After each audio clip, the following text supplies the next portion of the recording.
inscreva-se no canal, aperta no like, comenta aí no vídeo e compartilha esse vídeo. Me ajuda a espalhar essa mensagem pelo mundo inteiro para que muito mais gente seja impactada. Opa! Antes de nós começarmos o vídeo, eu quero te fazer uma pergunta. Você gosta dos vídeos do canal Verdade da Palavra? Você aprecia os livros que eu traduzo e posto aqui no canal? As mensagens dos diversos pregadores? Você realmente ama esse trabalho? Então eu quero te fazer um convite. Eu te convido a se tornar um mantenedor dessa obra. Sim, o trabalho que eu faço aqui não é fácil, porque eu tenho que traduzir, revisar, gravar, editar e eu faço tudo sozinho até o presente momento. Então não é muito fácil. Fora isso, tem uma questão de custo com os livros e com os materiais que eu trago aqui, porque nem sempre eu consigo achar de graça pela internet. Então, através da sua contribuição, eu consigo fazer muito mais por esse canal e investir muito mais. É por isso que eu te convido para abençoar esse canal através das suas sementes. Eu estou deixando aqui na descrição e no primeiro comentário a chave Pix do canal. Você pode usar essa chave para fazer a sua contribuição. E caso você esteja em outro país e não haja Pix no seu país, você pode fazer uma transferência internacional via PayPal. Ou se você tiver alguma dúvida e não quiser usar o PayPal, você pode entrar em contato comigo através do Telegram, que também estará aqui na descrição e no primeiro comentário fixado. Eu estarei orando por todos os mantenedores, por todos aqueles que enviarem as suas ofertas, para que a sua vida financeira seja cada vez mais abençoada e próspera e o devorador seja repreendido da sua vida. Então ajude, porque você ama e porque você crê. Haja de acordo com a sua fé. Meu muito obrigado a vocês. E agora, fique com o vídeo.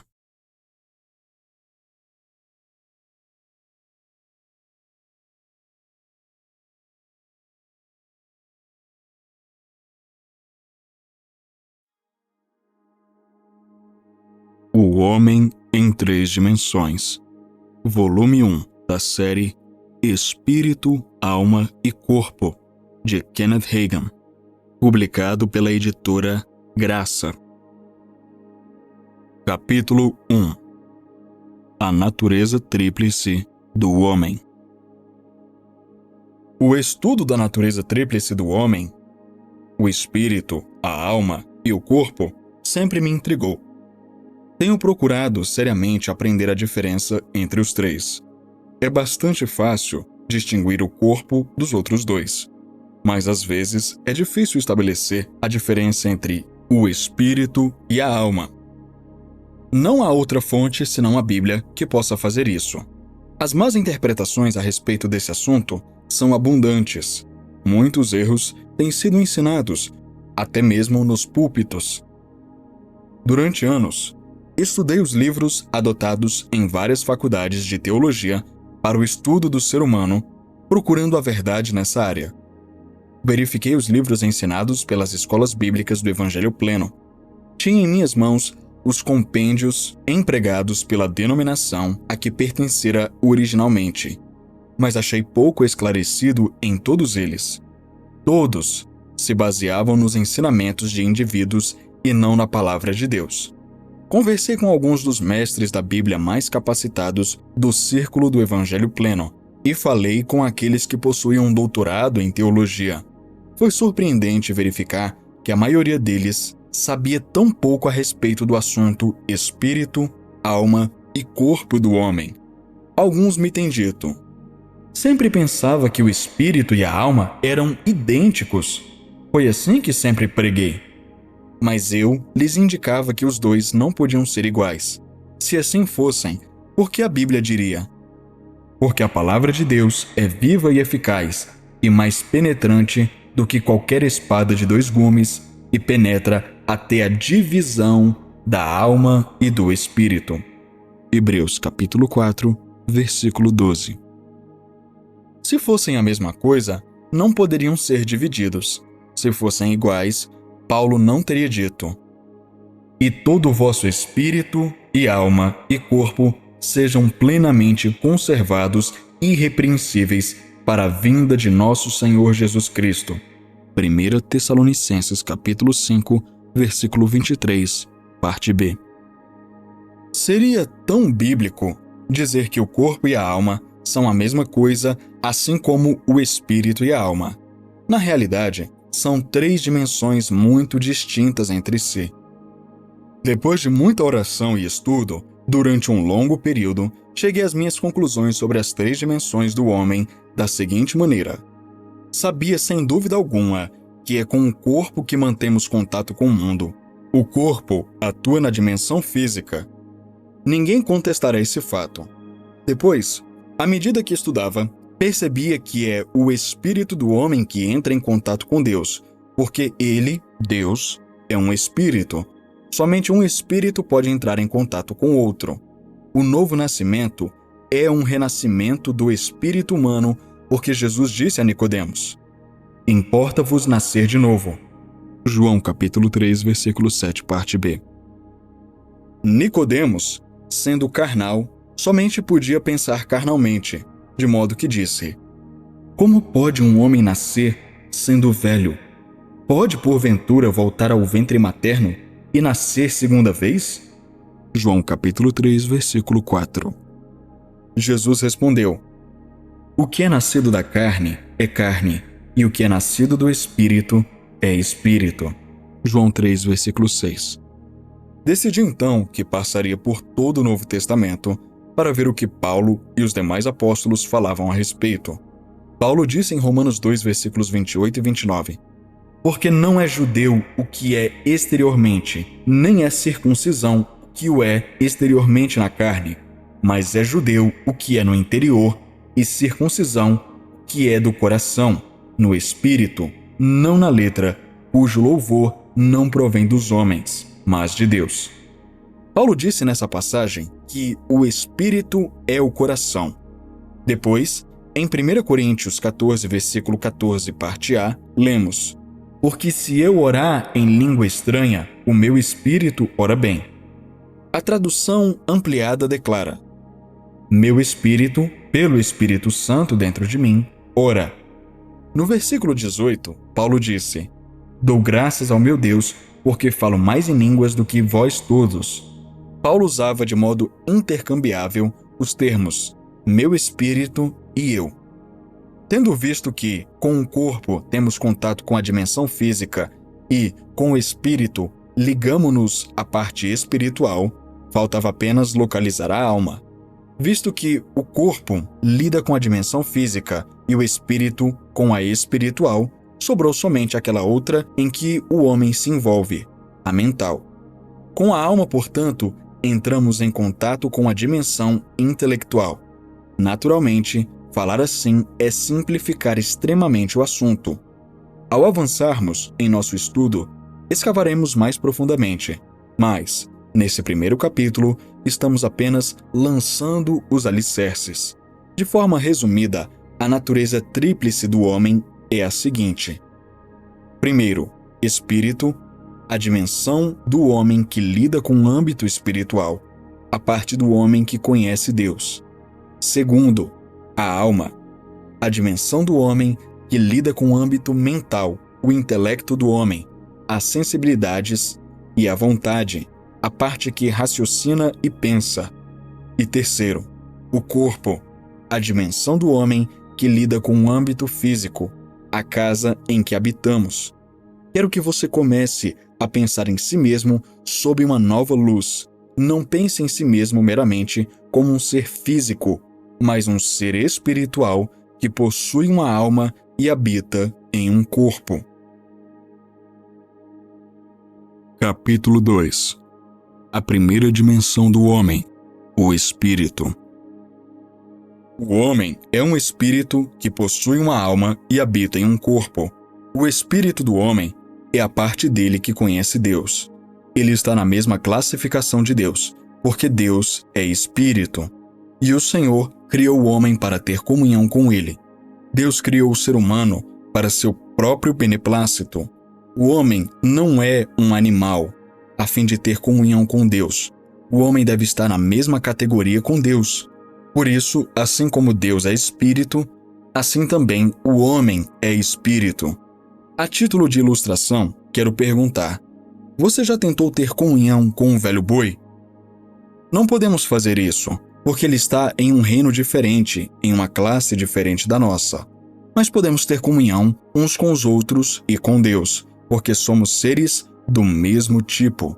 Jesus disse à mulher junto à fonte de Samaria: Deus é espírito, e importa que os adoradores o adorem em espírito e em verdade. João 4, versículo 24. Não podemos conhecer Deus nem tocá-lo fisicamente.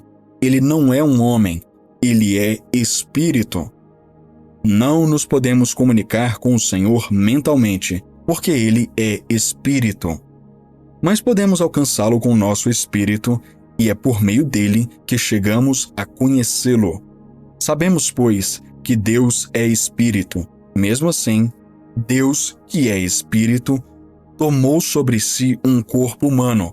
Jesus era Deus manifestado na carne. No princípio era a palavra estava com Deus e a palavra era Deus. Ele estava no princípio com Deus. Todas as coisas foram feitas por ele, e sem ele, nada do que foi feito se fez. E a palavra se fez carne e habitou entre nós. João capítulo 1, versículos de 1 a 3 e versículo 14, parte A. Versão King James. Quando Deus tomou a forma humana, não era menos Deus do que quando não tinha corpo. O homem, na ocasião da morte física, deixa seu corpo. No entanto, não é menos homem do que era quando tinha seu corpo. Percebemos esse fato no relato dado por Cristo a respeito do estado de Lázaro e do rico depois de morrerem. Lucas capítulo 16, versículos de 19 a 31. Na epístola de Paulo à igreja em Tessalônica, percebemos um relance da natureza tríplice do homem. E o mesmo Deus da paz vos santifique em tudo, e todo o vosso espírito, e alma e corpo sejam plenamente conservados e irrepreensíveis para a vinda de nosso Senhor Jesus Cristo. 1 Tessalonicenses capítulo 5, versículo 23. Outra versão traduz o versículo: Oro a Deus para que a totalidade do seu espírito e alma e corpo seja preservada inteira, sem culpa, na vinda do Senhor Jesus Cristo. Este homem em 3 dimensões tem de ser preservado inteiro, sem ter o que se envergonhar na vinda do Senhor. Quando o Senhor vier, será um grande dia, pois este homem, corpo, alma e espírito, será preservado inteiro. Temos um novo espírito agora, porque ele nasce de Deus. Entretanto, teremos um novo corpo na vinda do Senhor Jesus Cristo. Nós temos uma nova vida agora, mas teremos um novo corpo depois. Mais um profeta do Antigo Testamento profetizou que Deus estabeleceria uma nova aliança com a casa de Israel. Essa nova aliança é o Novo Testamento, que agora possuímos. Por intermédio do profeta Ezequiel, Deus disse: E vos darei um coração novo, e porei dentro de vós um espírito novo, e tirarei o coração de pedra da vossa carne, e vos darei um coração de carne. E porei dentro de vós o meu espírito, e farei que andeis nos meus estatutos, e guardareis os meus juízos, e os observareis. Ezequiel 36, versículos 26 e 27. Ezequiel estava profetizando sobre o novo nascimento. Quando o homem nasce de novo, o espírito, que é a pessoa real, a pessoa de verdade, renasce, e o velho homem vai embora. O velho coração duro e de pedra se vai. Ele é uma nova criatura, conforme disse Paulo em 2 Coríntios 5, versículo 17. Assim que, se alguém está em Cristo, nova criatura é. As coisas velhas já passaram, eis que tudo se fez novo. As palavras coração e espírito são usadas de modo intercambiável nas Escrituras. O coração do homem é o seu espírito. Quando a palavra de Deus fala a respeito do coração do homem, está se referindo ao espírito dele. Note que o versículo que citamos de 1 Tessalonicenses 5:23 não diz apenas: oro a Deus para que a totalidade do vosso coração. Diz: oro a Deus para que a totalidade do vosso espírito, alma e corpo. Referindo-se ao espírito do homem, Pedro falava a respeito do homem interior do coração. Ele ordenava que não nos preocupássemos com os adornos exteriores, mas o homem encoberto no coração, no incorruptível trajo de um espírito manso e quieto, que é precioso diante de Deus. 1 Pedro 3, versículo 4. Esse é o homem verdadeiro. Não se trata do homem exterior, de carne e osso, mas o homem encoberto no coração, no incorruptível trajo de um espírito manso e quieto, que é precioso diante de Deus. Não é o corpo. Trata-se do homem interior. Paulo referiu-se a esse homem interior do coração, o homem do espírito, como homem interior. Ainda que o nosso homem exterior se corrompa, a outra versão diz, esteja em decadência, o interior, contudo, se renova de dia em dia. 2 Coríntios, capítulo 4, versículo 16. O homem exterior, ou corpo, em que você mora, está em decadência, precisando de manutenção e consertos constantes, mas seu verdadeiro eu não está envelhecendo, porque Paulo disse: o interior, contudo, se renova de dia em dia. Versículo 16. Jamais ficarei mais velho do que estou agora. Não estou mais velho do que estava há uns poucos anos. Sei mais agora do que sabia então. Mas não sou mais velho. Meus cabelos podem ficar mais grisalhos e posso ficar com mais algumas rugas, mas meu verdadeiro eu nunca envelhecerá, porque o homem interior se renova dia após dia. Paulo passou então a dizer: porque a nossa leve e momentânea tribulação produz para nós um peso eterno, de glória muito excelente, não atentando nós nas coisas que se veem, mas nas que não se veem, porque as que se veem são temporais, e as que não se veem são eternas. Versículos 17 e 18. Talvez você esteja passando por algum tipo de provação que torna a sua vida uma desgraça do ponto de vista natural. Mas lembre-se de que é apenas momentâneo. Antegozamos, pois, algo muito mais maravilhoso que durará, não por momentos, mas por toda a eternidade. Não atentando nós nas coisas que se veem, mas nas que não se veem. 1 Coríntios 4, versículo 18. O homem interior não é visto. Um número muito grande de pessoas está derrotado na vida porque está olhando para as coisas erradas. Nunca veem mais do que a parte física. Smith Wigglesworth disse certa vez: não sou movido por aquilo que vejo. Não sou movido por aquilo que sinto. Sou movido apenas por aquilo que creio. A única maneira de olharmos para as coisas que não se veem é mediante a fé. O primeiro versículo do capítulo seguinte é a continuação daquilo que Paulo dizia. Quando Paulo escreveu essa epístola, era somente uma longa carta à igreja em Corinto. Os homens a dividiram em capítulos, visando a uma melhor referência.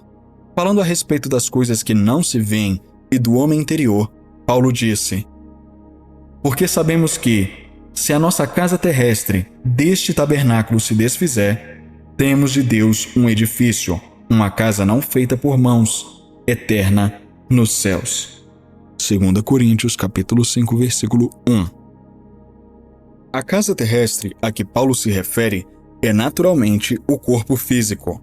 Ele está dizendo que, se o corpo for desfeito, se morrer e for colocado no túmulo, se entrar em decadência e voltar ao pó, não será o fim. Temos de Deus um edifício, uma casa não feita por mãos, eterna nos céus. Ele se refere ao espírito do homem, ao homem interior, que é eterno. Paulo continua o assunto mais adiante no mesmo capítulo. Pelo que estamos sempre de bom ânimo, sabendo que, enquanto estamos no corpo, vivendo ausentes do Senhor, porque andamos por fé e não por vista. Mas temos confiança e desejamos, antes, deixar este corpo para habitar com o Senhor. 2 Coríntios 5, versículos de 6 a 8. No versículo 6, Paulo declara: pelo que estamos sempre de bom ânimo, e no versículo 8, temos confiança. O apóstolo sabia do que estava falando. Tinha confiança no fato de que, enquanto no corpo, nós, o homem interior, vivemos ausentes do Senhor. Entretanto, quando nós, o homem interior e verdadeiro, estamos ausentes do corpo, estamos presentes com o Senhor. Posto que vivemos no mundo natural e físico, é difícil termos consciência de que o mundo espiritual é muito mais real do que o natural. Pensamos que as pessoas existem somente no seu corpo físico e, quando morrem, já não existem. As Escrituras, no entanto, informam-nos que o homem real é o homem interior do coração, e ele é um ser eterno. Ele continuará vivo muito tempo após sua casa terrestre ter voltado ao pó. Capítulo 3. A segunda dimensão do homem, a alma. Examinaremos agora, mais de perto, a segunda parte da natureza tríplice do homem, a alma. Conforme declaramos antes, a alma é o intelecto. Trata-se das sensibilidades e da vontade do homem. É a parte dele que raciocina, pensa e lida com o universo da mente. Em Romanos 12, versículo 1, vemos nos sentimentos de Paulo que devemos fazer algo com o nosso corpo. Rogo-vos, pois, irmãos, pela compaixão de Deus, que apresenteis o vosso corpo em sacrifício vivo, santo e agradável a Deus, que é o vosso culto racional. No versículo seguinte, Paulo começa a dizer algo a respeito da mente, que é o intelecto do homem, ou sua alma. O apóstolo declara que devemos fazer algo com nossa mente também. E não vos conformeis com este mundo, mas transformai-vos pela renovação do vosso entendimento, para que experimenteis qual seja a boa, agradável e perfeita vontade de Deus. Versículo 2. Nestas passagens bíblicas, Paulo estava escrevendo aos cristãos. Ele não estava escrevendo às pessoas do mundo, mas aos cristãos nascidos de novo e cheios do Espírito Santo. Apesar disso, a experiência cristã que tiveram não havia afetado seus corpos nem suas mentes. Paulo lhes disse que teriam de fazer algo a respeito de seus corpos e mentes. Deus não vai fazer coisa alguma com o nosso corpo nem com nossa mente. Foi com o nosso espírito que ele entrou em contato. Entramos em contato com o Senhor por meio de nosso espírito. E este, o homem interior do coração, tornou-se um novo homem em Cristo. Agora, cabe a nós fazermos alguma coisa. Paulo disse que precisamos 1. Fazer algo com o nosso corpo. Apresenteis o vosso corpo em sacrifício vivo. Romanos 12, versículo 1. E 2. Realizar alguma coisa com nossa mente. Transformai-vos pela renovação do vosso entendimento. Romanos 12, versículo 2. Uma das maiores necessidades da igreja hoje é que o povo de Deus renove a sua mente com a palavra do Senhor. Simplesmente porque alguém é cristão e até mesmo é cheio do Espírito Santo, não significa que tem uma mente renovada. Ela se renova com a palavra de Deus. É uma das razões porque Deus colocou mestres, pessoas realmente vocacionadas para ensinar na igreja, para renovar a nossa mente. Muitas vezes, aqueles que ensinam fazem-no apenas com os conhecimentos naturais que obtiveram da Bíblia e de outras fontes. Mas aqui me refiro a um dos dons do ministério, aqueles que são vocacionados e ungidos pelo Espírito a fim de ensinarem.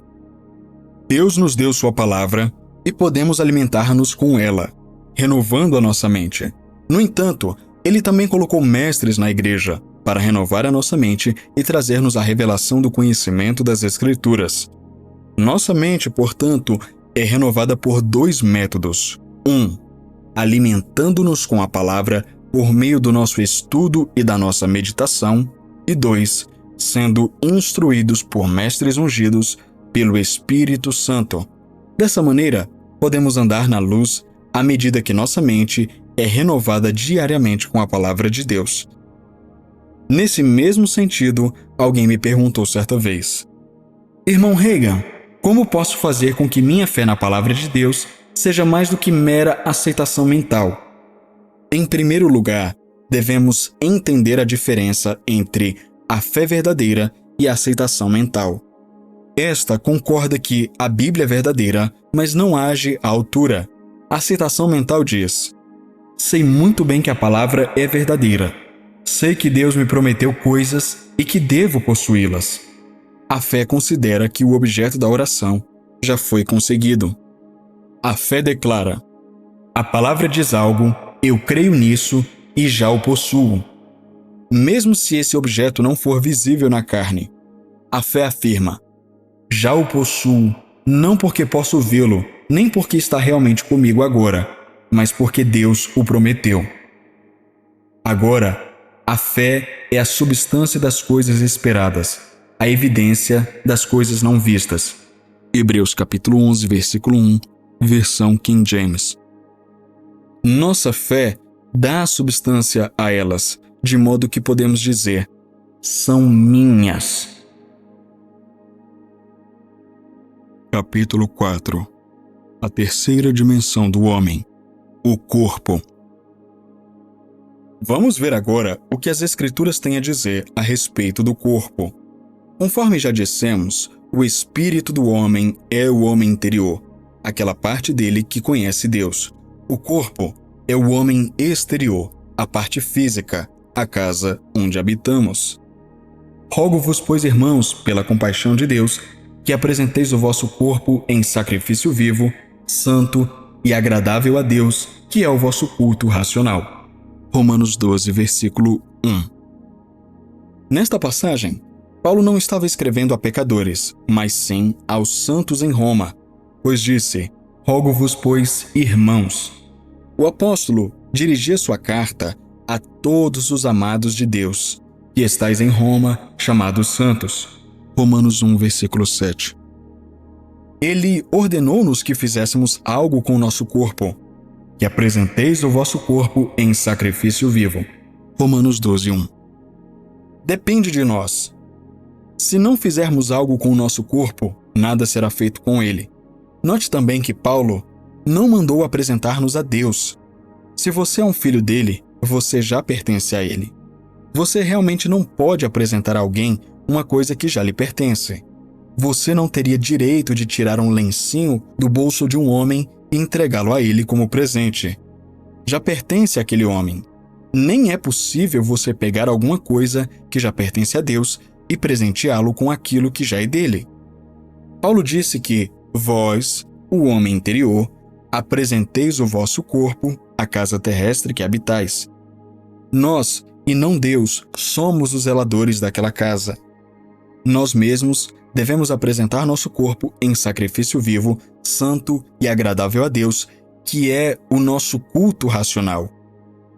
Há aqueles que dizem: ora, o corpo e as suas atividades não fazem diferença alguma. Esse velho corpo não vai mesmo para o céu?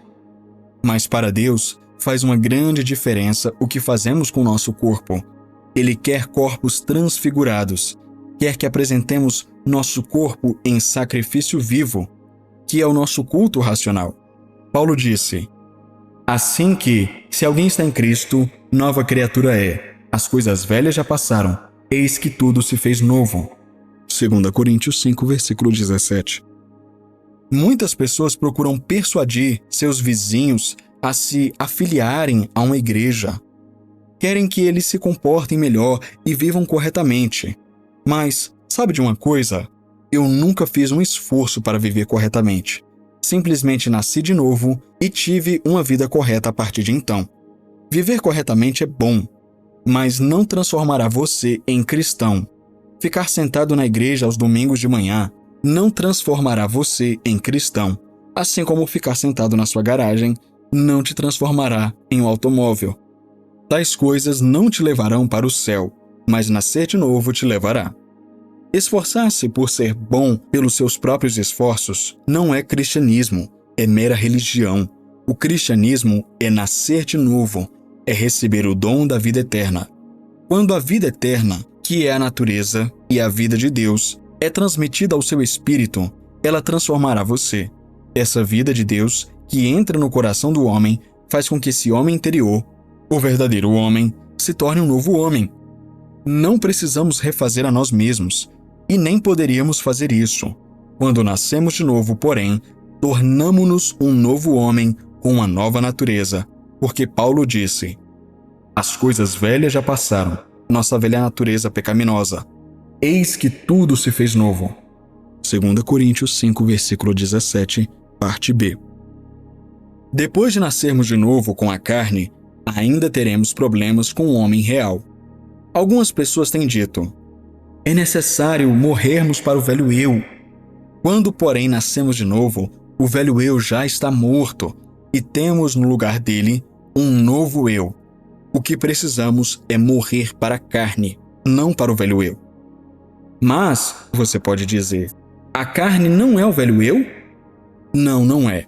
A sua carne é o mesmo corpo, a mesma carne que era antes de ser salvo. Todavia, aquele homem por dentro, que era o velho eu, o velho você, tornou-se um novo eu, um novo homem em Cristo. Esse homem interior tornou-se um novo homem. Quando assim acontece, as coisas velhas passam e tudo se faz novo. 2 Coríntios 5, versículo 17. É uma nova criatura em Cristo. O corpo não é novo. Mesmo assim, na vinda de Cristo, receberemos um novo corpo. Por enquanto, Deus espera que façamos algo com o nosso corpo, que o apresentemos em sacrifício vivo. Ele deseja que tenhamos controle sobre o nosso corpo e não nos deixemos dominar por ele. Ele não quer que sejamos cristãos carnais ou cristãos dominados pelo corpo. Ele quer de nós que façamos conforme disse Paulo em 1 Coríntios 9, versículo 27. Antes, subjugo meu corpo e o reduzo à servidão, para que, pregando aos outros, eu mesmo não venha de forma alguma a ficar reprovado. Aqui também, Paulo está dizendo que devemos fazer algo com o nosso corpo. Ele diz: eu subjugo o meu corpo e o reduzo à servidão. Quem é esse eu? É o homem interior. Se o corpo fosse o verdadeiro eu, então Paulo teria dito: eu me subjugo, eu me reduzo à servidão. Mas ele não falou assim. Ele disse: eu esmurro o meu corpo e eu o reduzo à escravidão ou à servidão. Portanto, o eu ao qual Paulo se refere aqui é o verdadeiro homem, aquele que está no interior, o homem do coração, o homem eterno. Podemos perguntar então: reduzir o corpo à escravidão a quê? Ao homem interior. Não deixamos o corpo dominar-nos. Não deixamos nosso corpo reinar sobre nós. Somos nós que governamos o nosso corpo. O homem interior deve influenciar o corpo. A maioria das pessoas, no entanto, é dirigida pelo corpo, e é isso que as conserva no estado de criancinhas na fé e produz cristãos carnais. Anteriormente, na primeira carta aos Coríntios, Paulo os repreendeu por serem ainda crianças na fé e disse então: ainda sois carnais. 1 Coríntios 3, versículo 3. Em outra versão, a palavra carnal é traduzida por governados pelo corpo. Eles estavam permitindo que o corpo os dominasse. Paulo disse-lhes: andais segundo os homens. 1 Coríntios 3, versículo 3. Em outras palavras, aquelas pessoas estavam fazendo coisas e vivendo como se nunca tivessem nascido de novo. Eram meros homens, em vez de serem homens sobrenaturalmente transformados, vivendo vitoriosamente em Cristo Jesus. A escolha é nossa. Podemos deixar nosso corpo nos dominar, se quisermos. Aquele corpo, se nós o deixarmos, continuará fazendo as coisas que sempre tem feito. Ou podemos optar por mantê-lo debaixo de controle. Nosso homem interior pode governá-lo e apresentá-lo a Deus como sacrifício vivo. Capítulo 5. O Espírito Santo no homem interior. A parte da natureza tríplice do homem que entra em contato com Deus é o espírito do homem. Este é o homem real, ou conforme diz o apóstolo, o homem interior, o homem do coração. É o espírito dele que recebe a vida eterna. Um dia teremos um novo corpo, mas temos a vida nova agora mesmo. Quando o homem nasce de novo, a vida eterna é transmitida ao seu espírito, a esse homem interior. Porque o salário do pecado é a morte, mas o dom gratuito de Deus é a vida eterna, por Cristo Jesus, nosso Senhor. Romanos capítulo 6, versículo 23. A vida eterna é a vida e a natureza de Deus. É o tipo de vida que o próprio Deus possui. Jesus declarou: porque, como o Pai tem a vida em si mesmo, assim também deu ao Filho ter a vida em si mesmo. João 5, versículo 26. Jesus estava dizendo que ele, o Filho, tem o mesmo tipo de vida que Deus Pai. Então, no 10º capítulo do Evangelho de João, lemos que Jesus disse: eu vim para que tenham vida e a tenham em abundância. João 10, versículo 10. Percebemos, pois, que a vida de Deus que entra em nosso espírito é a natureza e a vida de Deus que cria novamente em nosso espírito e nos torna novas criaturas em Cristo Jesus. A natureza de Deus é amor. Se, portanto, um homem nascer de novo, será cheio do amor de Deus. Nisto todos conhecerão que sois meus discípulos, se vós amardes uns aos outros. João 13, versículo 35. Nós sabemos que passamos da morte para a vida, porque amamos os irmãos. Quem não ama o seu irmão, permanece na morte. Qualquer que odeia o seu irmão é homicida, e vós sabeis que nenhum homicida tem permanente nele a vida eterna. 1 João 3, versículos 14 e 15. João estava dizendo nestes versos que, se o homem passou da vida antiga, com sua morte espiritual, para a nova vida abundante, eterna, ele fica cheio do amor. Se ele tiver em si essa vida eterna, não haverá ódio dentro dele, somente amor. É o Espírito Santo que vem e transmite-nos a vida eterna, mediante a palavra, e nos leva a Cristo por meio da convicção por ela. Então, teremos o testemunho do Espírito em nosso coração de que somos filhos de Deus. Romanos 8, versículo 16. Embora o Espírito de Deus desempenhe um papel importante em nossa regeneração, recebê-lo ainda vai além. Em seguida, ele virá habitar em nós como consolador, ajudador e guia. Certa mulher disse-me recentemente que sempre fora ensinada que, se a pessoa é salva, já tem o Espírito Santo, mas que ali termina tudo. Nunca terá mais do Consolador do que já recebeu em sua conversão. É verdade, conforme já dissemos, que o Filho de Deus nasce do Espírito e tem o testemunho dele. Ao examinarmos o livro de Atos, percebemos que os apóstolos ensinavam que há algo mais. Filipe desceu para a cidade de Samaria e anunciou-lhes Cristo. O povo creu na mensagem de Filipe a respeito de Jesus e do reino de Deus e foi batizado nas águas. Lemos em seguida: os apóstolos, pois, que estavam em Jerusalém, ouvindo que Samaria recebera a palavra de Deus, enviaram para lá Pedro e João, os quais, tendo descido, oraram por eles para que recebessem o Espírito Santo, porque sobre nenhum deles tinha ainda descido, mas somente eram batizados em nome do Senhor Jesus. Atos 8, versículos de 14 a 16. Pedro e João não oraram para o povo de Samaria nascer de novo. Aqueles samaritanos já tinham recebido Cristo como Salvador e, conforme disse Pedro, sendo de novo gerados, não de semente corruptível, mas da incorruptível, pela palavra de Deus, viva e que permanece para sempre. 1 Pedro 1:23.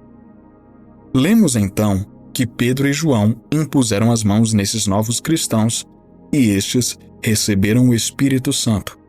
Atos 8:17. Percebemos aqui, portanto, que, Receber o Espírito Santo é uma experiência subsequente à salvação. Quando o Espírito Santo vem habitar em nós, ele não habita em nossa mente, mas em nosso coração. É nossa cabeça que nos impede, durante a maior parte do tempo, de receber essa experiência, porque está tão acostumada a usar a língua que não quer entregá-la ao Espírito Santo. Por esse motivo, algumas pessoas enfrentam uma luta muito grande quando procuram recebê-lo. A única razão por que nosso corpo se torna templo do Espírito Santo é o fato de ser a morada ou residência de nosso espírito. Nesse sentido, o Espírito de Deus está habitando em nosso corpo.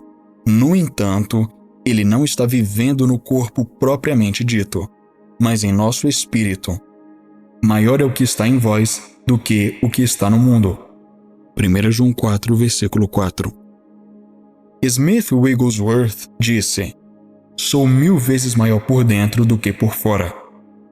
E todos foram cheios do Espírito Santo e começaram a falar em outras línguas, conforme o Espírito Santo lhes concedia que falassem. Atos 2, versículo 4.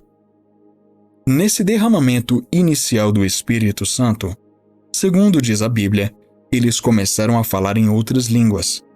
Foram aquelas pessoas que falaram segundo o Espírito lhes concedia que o fizessem. O homem real é esse homem interior, e quando falamos em outras línguas, referimos-nos ao coração, ao Espírito e a esse homem interior. Não é o corpo falando, embora empreguemos os órgãos vocais. Tampouco se trata da mente. Paulo disse: "Porque se eu orar em língua estranha, o meu espírito ora bem, mas o meu entendimento fica sem fruto." 1 Coríntios 14, versículo 14.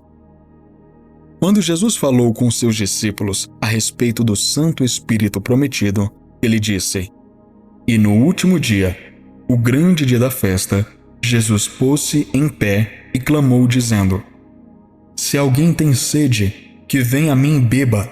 Quem crê em mim, como diz a Escritura, rios de água viva correrão do seu ventre." E isso disse ele do Espírito, que haviam de receber os que nele crescem, porque o Espírito Santo ainda não fora dado, por ainda Jesus não ter sido glorificado. João 7, versículos de 37 a 39.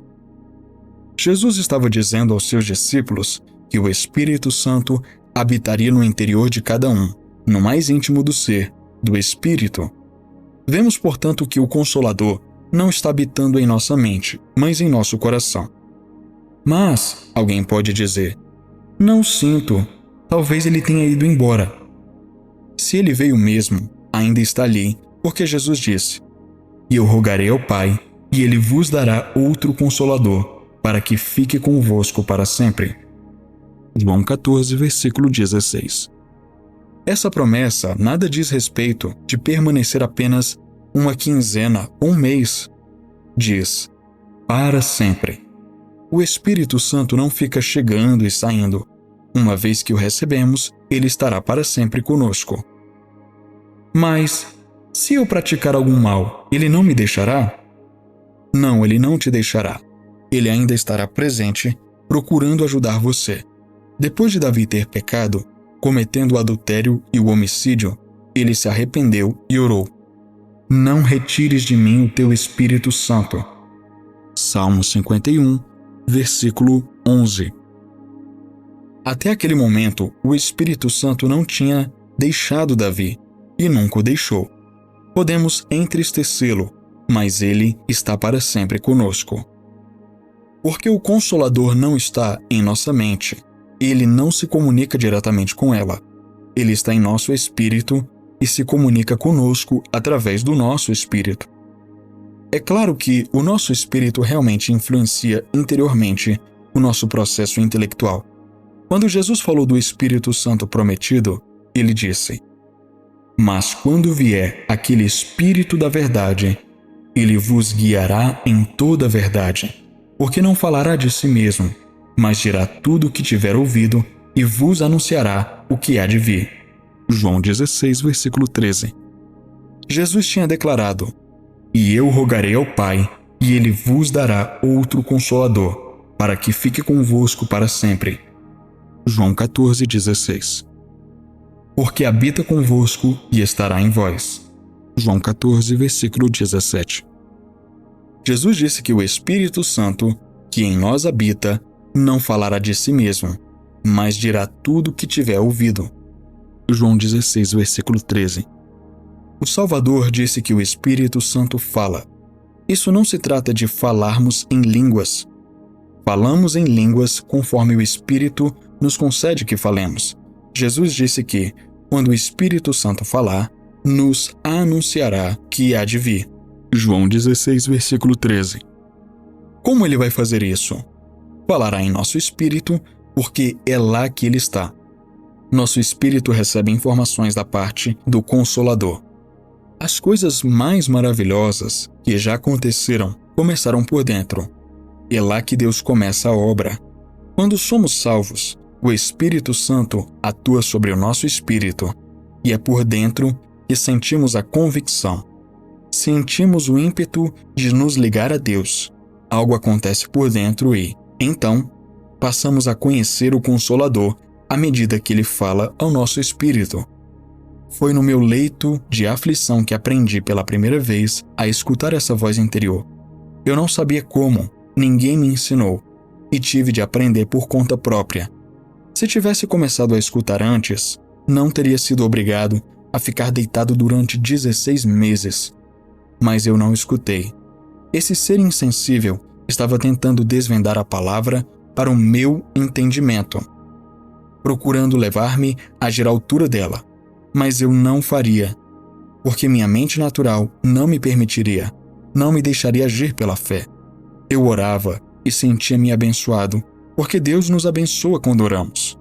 Mas isso não significa necessariamente que temos a resposta à nossa oração.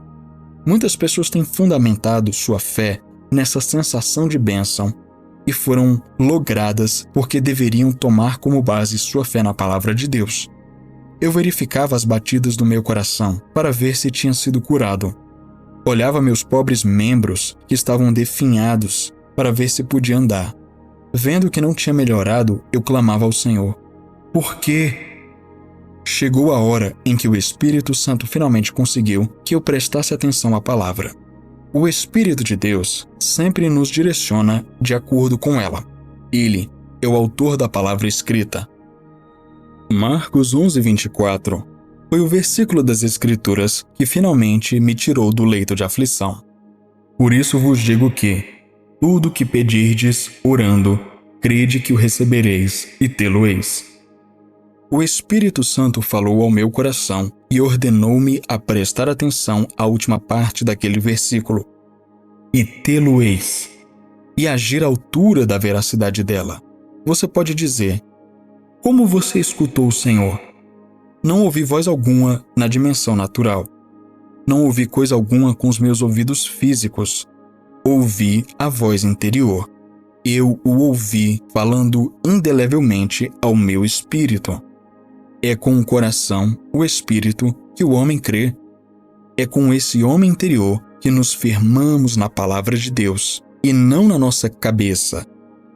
Podem existir todos os tipos de dúvidas em nossa mente, mas cremos com o nosso coração. Eu tinha muitas dúvidas em minha cabeça, porém, elas nunca me atrapalharam. E não vão atrapalhar você tampouco, a não ser que você permita que isso aconteça.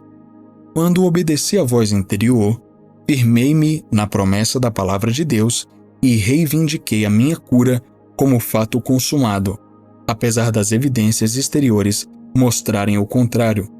Deus me livrou do veredito da morte pronunciado pelo médico. O Espírito Santo pode nos ajudar, nos ensinar e operar por nosso intermédio. É só sermos mais responsivos a Ele. Não aprenderemos a responder assim a Ele da noite para o dia. Nem devemos ficar desanimados quando não conseguirmos. Não é porque você foi para a escola um dia, na infância, que a abandonou dizendo: bom, agora já sei de tudo. Você continuou indo e aprendendo. Os assuntos espirituais são aprendidos da mesma maneira. Não aprenderemos sem cometer alguns enganos pelo caminho. Você não desistiu de dirigir um automóvel só porque da primeira vez você subiu na calçada. Você continuou até saber dirigir corretamente. Devemos perseverar também em nosso andar no Espírito. Chegai-vos a Deus, e Ele se achegará a vós. Tiago capítulo 4, versículo 8. Foi aquela mesma voz interior que me levou para o batismo no Espírito Santo. Quando ouvi pela primeira vez alguém pregando a respeito dessas experiências, fechei meus ouvidos à mensagem porque achava que se tratava de doutrina errada. Finalmente o Espírito Santo, a mesma voz dentro de mim, falou para o meu espírito: por que você não verifica o que a Bíblia diz? Ele levou-me para as passagens bíblicas que tratavam do assunto e então aceitei. Andei na luz do que o Espírito Santo derrama em meu espírito e recebi o batismo dele. Lemos em Provérbios 20, versículo 27. O espírito do homem é a lâmpada do Senhor, a qual esquadrinha todo o mais íntimo do corpo. O versículo diz que Deus usa o nosso espírito para nos iluminar, guiar e dirigir. Ele fala ao nosso espírito pelo testemunho interior. Porque todos os que são guiados pelo Espírito de Deus, esses são filhos de Deus. Romanos 8, versículo 14. Nosso espírito tem uma voz também. Nós a chamamos de consciência, de orientação, intuição. O mundo às vezes a chama de premonição. É nosso espírito que nos fala. Quer uma pessoa seja salva, quer não, ela não deixa de ser espiritual e pode saber coisas no seu espírito. Essa voz interior procura dar orientação à nossa mente. Há muitíssimas ocasiões em que, se tivéssemos seguido a voz interior, teríamos evitado muitas mágoas.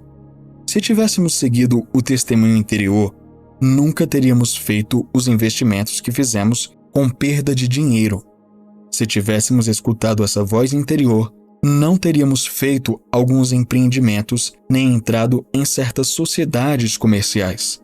Não teríamos escolhido alguns dos amigos que arrumamos. Já vi homens maravilhosos que aderiram a um grupo errado, escolheram os companheiros errados e foram desviados de Deus. Há muitos erros que não teríamos cometido se tivéssemos escutado o Espírito de Deus. Eu aceitei o convite de um pastor para realizar uma campanha de avivamento na igreja dele há vários anos. Não recebi qualquer orientação específica a respeito da campanha, se deveria aceitar o convite ou não. Simplesmente supus que seria certo ir para lá. Durante a campanha de avivamento, justamente antes da que seria realizada naquela igreja específica, eu orava em favor do culto da noite. Enquanto orava, recebi uma convicção interior de que não deveria pregar naquela outra igreja. Era mais do que uma simples sensação. Procurei descartar essa convicção, pensando comigo mesmo que a impressão passaria. Quando fiquei fora do espírito, passou mesmo. No dia seguinte, quando voltei à oração, a voz interior fez-se presente de novo, instando comigo para eu não ir àquela outra igreja. Não consegui entender. Já havia prometido ao pastor que iria para lá. Minha palavra tinha sido empenhada, a publicidade tinha sido feita, e eu tinha de ir. Além disso, era a única campanha que estava programada. Raciocinei. Essa é a única porta que está aberta para mim nesse momento, de modo que irei adiante. Quando me levantei do meu lugar de oração, o senso interior deixou-me de novo, e não pensei mais no assunto. Em outro dia, durante a oração, o Espírito Santo conclamou-me a não ir para aquela igreja, mas novamente repudiei o sentimento. Quando cheguei à referida igreja, vi que o pastor estava em dificuldades. Senti compaixão da congregação por várias razões. Todavia, falei para o pastor que iria avante e pregaria para ele durante uma semana, porque eu sabia que dúvidas seriam levantadas se eu fosse embora após uns poucos dias. Embora houvesse várias hospedarias confortáveis na cidade e o próprio pastor morasse em uma casa muito boa, ele levou-nos para uma pousada dos evangelistas, que era um pouco mais que um galinheiro atrás da casa. Ele disse: "Estou precisando de bastante dinheiro, o qual terei de levantar nesta campanha, e se sobrar algum, nós o daremos a vocês. Espero que possamos oferecer-lhes entre 25 a 50 dólares depois dessa semana. Entendi então que ele planejara o avivamento não para a salvação das pessoas, mas para obter dinheiro. Levara comigo meu grupo evangelístico e os membros tinham viajado quase 2.000 quilômetros para chegarem até lá. Precisei pagar todas as despesas da viagem deles, além das minhas. Paguei as refeições, o alojamento deles em uma hospedaria confortável e as minhas próprias despesas. No fim da semana, recebi uma oferta de 40 dólares. Tive de ir até o banco e pedir emprestado 300 dólares a fim de deixar a cidade e chegar à minha próxima campanha.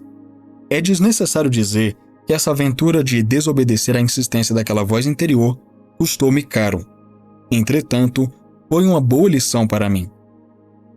Para sermos cristãos bem-sucedidos, precisamos deixar nosso espírito dominar a nossa mente.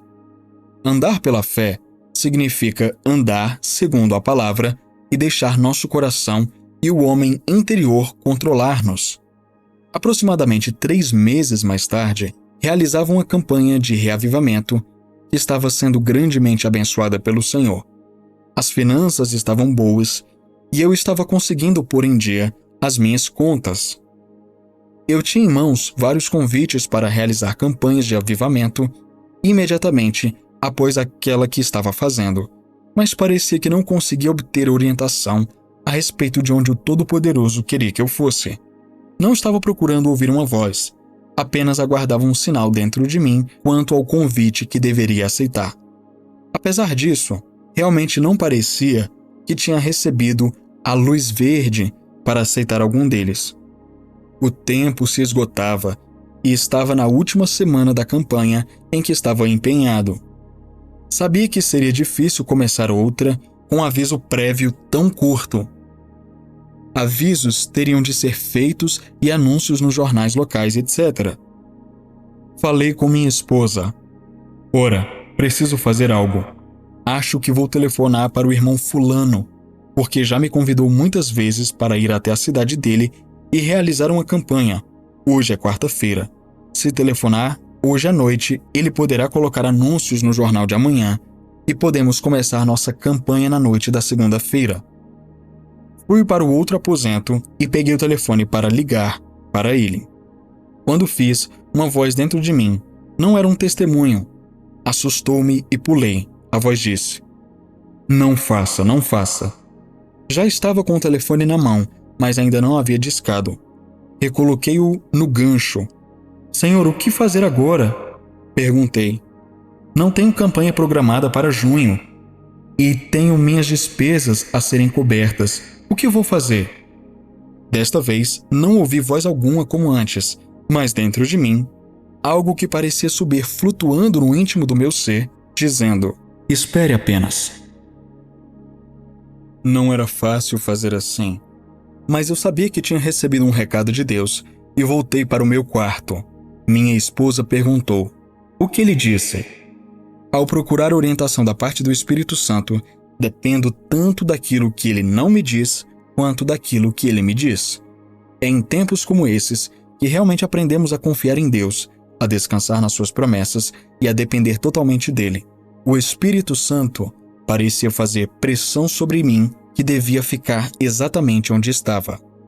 Ele tinha algo bom para mim e, se eu fosse embora, eu iria prendê-lo. Foi então que veio a mim certo conhecimento. Não posso dizer como obtive, nem como ele entrou em mim. Simplesmente sabia que, na manhã seguinte, o pastor perguntaria se eu poderia ficar mais uma semana, completando assim 4 semanas daquela campanha. Quando voltei ao quarto, onde minha esposa estava, ela perguntou: "O que ele disse?" "Não telefonei para ele. O Senhor me proibiu." Eu disse e ela compreendeu. Na manhã seguinte, o pastor falou-me: "Tenho algo que quero lhe pedir." Hesitava um pouco na fala. Eu disse: "Sei do que se trata," e a resposta é sim. "Você poderia ficar mais tempo aqui?" perguntou ele. "Sim, posso ficar outra semana," eu lhe disse. E que avivamento glorioso foi aquela 4ª semana! O templo ficou cheio todas as noites. Almas foram salvas e cristãos receberam a plenitude do Espírito Santo. Na tarde seguinte, voltamos a considerar planos para a nossa próxima campanha de avivamento. Eu disse: bom, tenho de fazer algo, e não há outra saída. Já esperei bastante tempo. Preciso fazer algo, pois tenho contas para pagar. Já teria sido tarde demais para levar em consideração a campanha que tinha em mente a noite anterior, pois se esgotara o prazo para colocar anúncios nos jornais. Porém, pensei em um pastor a uma distância de cerca de 320 quilômetros, o qual me havia pedido que aparecesse na igreja dele em qualquer ocasião que pudesse, mesmo que fosse com apenas um aviso prévio. Coloquei-me em pé e fui telefonar para ele. Quando apanhei o telefone, comecei a discar e uma voz dentro de mim voltou a dizer: não faça. Argumentei: mas Senhor, o que vou fazer? Preciso viver. Tenho de fazer os pagamentos da casa, alimentar os filhos e contas para pagar. Não há nada previsto para eu receber, além da oferta da noite de domingo que vem. Por certo, há algum lugar para onde tu queres que eu vá, algo que tu desejas que eu faça. Ele apenas respondeu: espere. Certa tarde, perto do fim de semana, o telefone tocou e a senhora que me ligou disse: Irmão Reagan, talvez não se lembre de mim, e me disse seu nome. Recebi o batismo no Espírito Santo em sua campanha. O Senhor mandou-me dar $1.000. É isso que eu teria perdido se não tivesse prestado atenção à orientação do Espírito Santo. Tinha sido difícil esperar sem ver nada, porque a mente carnal deseja andar pelo que vê. Contudo, Deus quer que andemos pela fé. A fé é do coração. Nosso espírito não será treinado a andar no caminho da fé da noite para o dia. Cometeremos alguns erros pelo caminho e sairemos da vontade de Deus. Todavia, à medida que continuarmos a buscá-lo, poderemos treinar nosso espírito para ser dirigido por essa voz interior. Capítulo 6. Perguntas e respostas. Em um seminário que dirigi recentemente a respeito das 3 dimensões do homem, dediquei uma sessão inteira a responder às perguntas das pessoas presentes. Pensando no leitor que pode ter perguntas semelhantes em mente, relaciono aqui algumas das mais apropriadas, juntamente com minhas respostas a elas. Pergunta: como você descreveria a aparência do espírito do homem? Como o espírito se compara ao corpo? Resposta: não podemos medir necessariamente as coisas espirituais pelas físicas. Não há conexão específica entre elas. A evidência das Escrituras, porém, indica que o corpo espiritual do homem é semelhante na sua aparência ao seu corpo natural. Paulo disse: conheço um homem em Cristo. Todos os estudiosos bíblicos concordam que ele falava de si mesmo. Que há 14 anos, se no corpo não sei, se fora do corpo não sei, Deus o sabe, foi arrebatado até o 3º céu. E sei que o tal homem, se no corpo, se fora do corpo, não sei, Deus o sabe, foi arrebatado ao paraíso e ouviu palavras inefáveis, de que ao homem não é lícito falar. 2 Coríntios, capítulo 12, versículos de 2 a 4. Paulo estava falando da sua própria experiência nestes versículos. Disse não ter certeza se ele estava no corpo ou fora dele. Somente Deus sabia com certeza. A maioria dos teólogos acredita que se trata de uma referência à ocasião em que Paulo foi apedrejado e deixado como morto. Atos 14, versículo 19. Mas ele se levantou e começou a andar. Entretanto, provavelmente, foi então que a experiência ocorreu. Não temos outro registro de quando poderia ter acontecido. A ocasião exata realmente não faz muita diferença, mas, quando comparamos a aparência do espírito com a do corpo, a aparência de Paulo no estado espiritual era semelhante à natural. Não podia perceber e se tornar anão. Certamente, ele teria sabido se assim lhe acontecesse. Nem se tornou um gigante de 3 metros de altura no mundo espiritual, porque teria percebido isso também.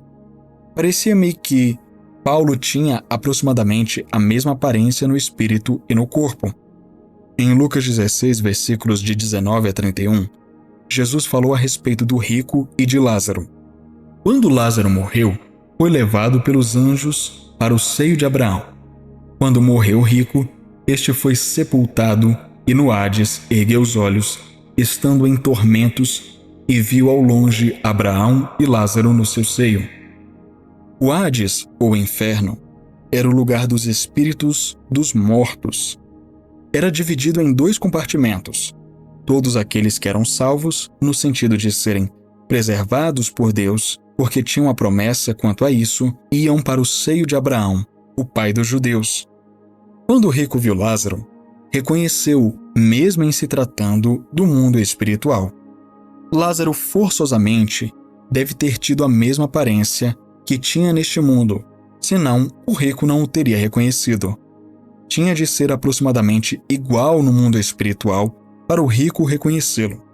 Precisamos entender que há um corpo espiritual, bem como um corpo físico. Os anjos são espíritos, no entanto, têm forma ou um corpo espiritual. O próprio Deus é espírito, porém, isso não significa que ele é apenas uma influência ou algo inatingível, conforme algumas pessoas interpretam a situação.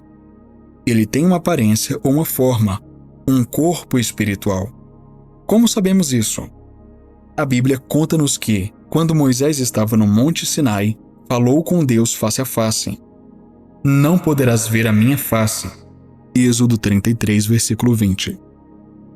Embora Moisés não tivesse a permissão de ver a face de Deus, pelo menos Deus tinha uma face possível de ser vista. Deus também disse a Moisés: E acontecerá que, quando a minha glória passar, te porei numa fenda da penha e te cobrirei com a minha mão. Deus por certo tinha mãos, até que eu haja passado. E havendo eu tirado a minha mão, me verás pelas costas. Ele também tinha costas, mas a minha face não se verá. Versículos 22 e 23. Quando Pedro, Tiago e João estavam com Cristo no Monte da Transfiguração, viram Moisés e Elias. Se os discípulos tivessem visto esses profetas do Antigo Testamento em alguma forma em comum, não os teria reconhecido. Se Moisés tivesse 3 metros de altura, não teriam sabido que era dele. Teria ficado fora das proporções. Não importa o tamanho do espírito, assim como o do cérebro. O tamanho do cérebro humano não determina a nossa capacidade mental. Todos nós temos aproximadamente a mesma capacidade cerebral. Algumas pessoas são mais inteligentes do que outras, mas não é por terem em maior tamanho o órgão físico do cérebro. Simplesmente armazenaram muitas informações lá. Espiritualmente falando, nosso espírito nasce de novo. O espírito é o verdadeiro eu. O Espírito Santo vem habitar em nosso espírito. Em seguida, é de acordo com o quanto você aprende e se desenvolve espiritualmente que ele pode manifestar-se através de você. Pergunta: antes do novo nascimento, há um espírito no homem? O espírito é renovado ou criado de novo? A Bíblia diz que somos novas criaturas. Trata-se de uma recriação? Resposta: não é só uma nova criação, mas também uma recriação, porque o homem torna-se algo que não era antes. Voltemos para o início do livro de Gênesis. Vemos que Deus criou o homem e lhe deu domínio sobre toda a terra. No princípio, o espírito do homem, e não seu corpo, governava-o. Ele andava e falava com Deus, estava em comunhão com ele. O Senhor criou o homem para o seu próprio prazer e para ele ter comunhão com alguém. Quando Adão pecou, algo aconteceu com a sua natureza espiritual. Em outras palavras, vemos a inversão do novo nascimento. Quando ele pecou, não cessou de existir como um ser espiritual, mas a natureza do diabo entrou em seu espírito e veio a ser espiritualmente um filho do diabo. Jesus disse a respeito dos fariseus: Vós sois do diabo, que é o vosso pai, e quereis satisfazer-lhes os desejos. Ele foi homicida desde o princípio e jamais se firmou na verdade, porque nele não há verdade. Quando ele profere mentira, fala do que lhe é próprio, porque é mentiroso e pai da mentira. João capítulo 8, versículo 44. Essa natureza do diabo começou a manifestar-se na raça humana. Vemos o primogênito de Adão matar o irmão menor, depois de mentir a respeito. É por essa razão que o homem não pode ser salvo pelas obras. Espiritualmente, é filho do diabo.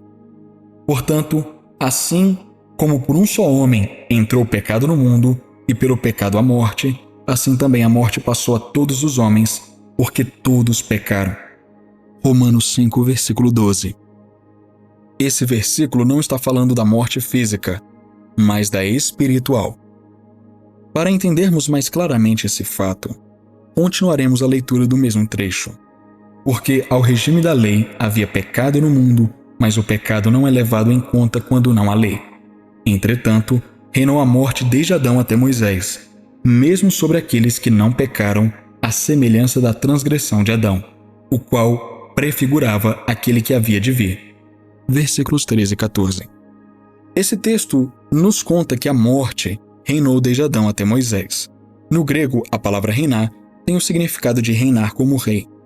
A morte reinava como rei, tinha domínio sobre os homens. No entanto, houve uma cessação dessa morte, embora as pessoas continuassem a morrer fisicamente. Tratava-se da morte espiritual, que é a natureza do diabo. Quando Deus deu a lei de Moisés e estabeleceu o sacerdócio levítico, mediante o qual a expiação podia ser feita pelos pecados, então a morte espiritual não reinou sobre o seu povo. Continuavam, porém, a morrer fisicamente. O trecho citado, portanto, pertence à morte espiritual. É por essa razão, portanto, que o homem precisa nascer de novo. Espiritualmente, ele é um filho do diabo. Foi por isso que alguém tinha de pagar a penalidade da transgressão de Adão, do pecado do homem, e dar ao homem uma nova vida, a vida da parte de Deus. E assim, Deus oferece ao homem a vida eterna. Porque o salário do pecado é a morte, mas o dom gratuito de Deus é a vida eterna em Cristo Jesus, nosso Senhor. Romanos 6, versículo 23. Receber essa vida de Deus, no novo nascimento, transforma o nosso espírito. Tornamo-nos um novo homem, uma nova criatura, com a vida e a natureza de Deus dentro de nós. E assim, se alguém está em Cristo, é nova criatura. As coisas velhas já passaram, eis que se fizeram novas. 2 Coríntios 5,17.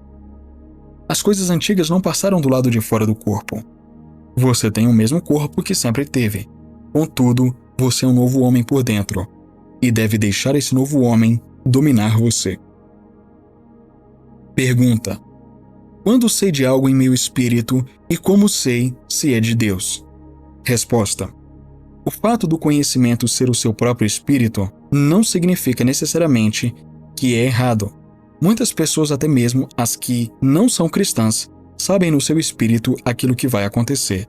Pessoas já me fizeram predições e as vi serem cumpridas exatamente como disseram. Não me refiro à cartomancia, nem às bolas de cristal.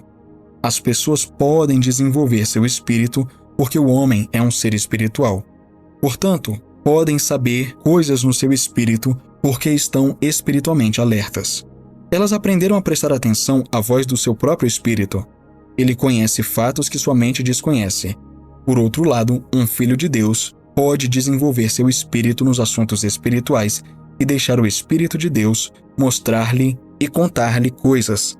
É o estudo da palavra que produz esse desenvolvimento. Fim do livro. E aí, gostou do vídeo? O irmão Reagan é uma bênção, não é verdade? Pois muito bem.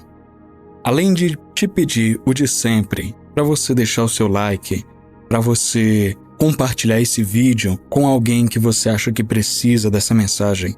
Afinal de contas, é uma mensagem muito importante para a gente entender como o homem é de verdade, como Deus nos criou, porque isso faz diferença no nosso relacionamento com Deus. Eu também quero te lembrar e te convidar a ser um patrocinador dessa obra. Sim, esse canal só vai para frente com a sua ajuda. Infelizmente, aqui nós não temos patrocínios de marcas nem nada do tipo. Então, para que esse projeto cresça, para que aumente e para que alcance mais pessoas, além de fazer o que você já faz, como compartilhar o vídeo, deixar o like, deixar o seu comentário, também é importante que você contribua financeiramente para essa obra. Então, através do seu investimento, da sua contribuição, coisas muito maiores serão feitas, mais livros serão traduzidos e trazidos não só para o Brasil, mas para outros países de língua portuguesa. Então eu te convido a contribuir. Contribua de acordo com o seu coração. Contribua de acordo com a sua fé. Mas te convido a fazer. Faça de coração, ok? A chave Pix está no primeiro comentário fixado.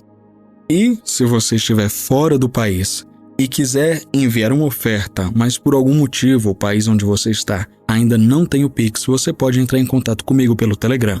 Você pode usar o PayPal ou entre em contato comigo que a gente vê como vai fazer, ok? Eu vou ficando por aqui e até uma próxima. Tchau, tchau.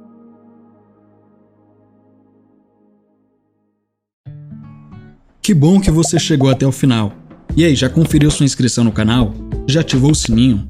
Se você ainda não é inscrito, não perca o seu tempo e se inscreva agora. Também deixa o seu like porque isso ajuda muito o canal e faz com que esse conteúdo alcance mais pessoas. Obrigado pela sua presença aqui e até a próxima. Tchau!